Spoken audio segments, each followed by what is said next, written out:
ముంబైలోని వాంఖడే స్టేడియంలో అమెరికాపై సాధించిన విజయంతో టీమిండియా కేవలం టోర్నీని గెలుపుతో ప్రారంభించడమే కాదు, క్రికెట్ చరిత్రలో ఎవ్వరికీ సాధ్యం కాని ఒక అద్భుతమైన ప్రపంచ రికార్డును కూడా తన ఖాతాలో వేసుకుంది. టీ20 ప్రపంచ కప్ చరిత్రలోనే వరుసగా అత్యధిక విజయాలు సాధించిన జట్టుగా భారత్ సరికొత్త చరిత్ర సృష్టించింది.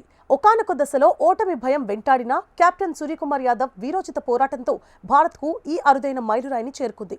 టీ20 ప్రపంచ కప్ చరిత్రలో ఇప్పటి వరకు ఏ జట్టుకు సాధ్యం కాని ఘనతను టీమిండియా సాధించింది. 2024 ప్రపంచ కప్లో వరుసగా 8 మ్యాచ్లు గెలిచి ఛాంపియన్గా నిలిచిన భారత్ ఇప్పుడు 2026 టోర్నీలో అమెరికాపై సాధించిన గెలుపుతో వరుసగా 9వ విజయాన్ని నమోదు చేసింది. దీంతో టీ20 వరల్డ్ కప్లో వరుసగా అత్యధిక విజయాలు సాధించిన జట్టుగా భారత్ చరిత్ర సృష్టించింది. ఇంతకుముందు ఆస్ట్రేలియా, సౌత్ ఆఫ్రికా జట్లు వరుసగా 8 విజయాలతో సంయుక్తంగా అగ్రస్థానంలో ఉండేవి. కానీ వాంఖడే పోరుతో ఆ రికార్డులను చెరిపేసిన భారత్ ఒంటరిగా అగ్రస్థానానికి చేరుకుంది. ఈ చారిత్రక విజయం వెనుక కెప్టెన్ సూర్యకుమార్ యాదవ్ అద్భుతమైన కృషి ఉంది. మొదట బ్యాటింగ్ చేసిన భారత్ పసుకున్న అమెరికా బౌలర్ల ముందు విలువిల్లాడింది. కేవలం 77 పరుగులకే 6 వికెట్లు కోల్పోయి పీకల్లోతు కష్టాల్లో పడింది.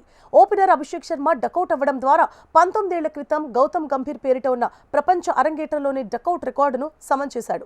ఇలాంటి ఒత్తిడిలో సూర్య 49 బంతుల్లో 10 ఫోర్లు, 4 సిక్సర్లతో 84 పరుగులు చేసి అజేయంగా నిలిచాడు.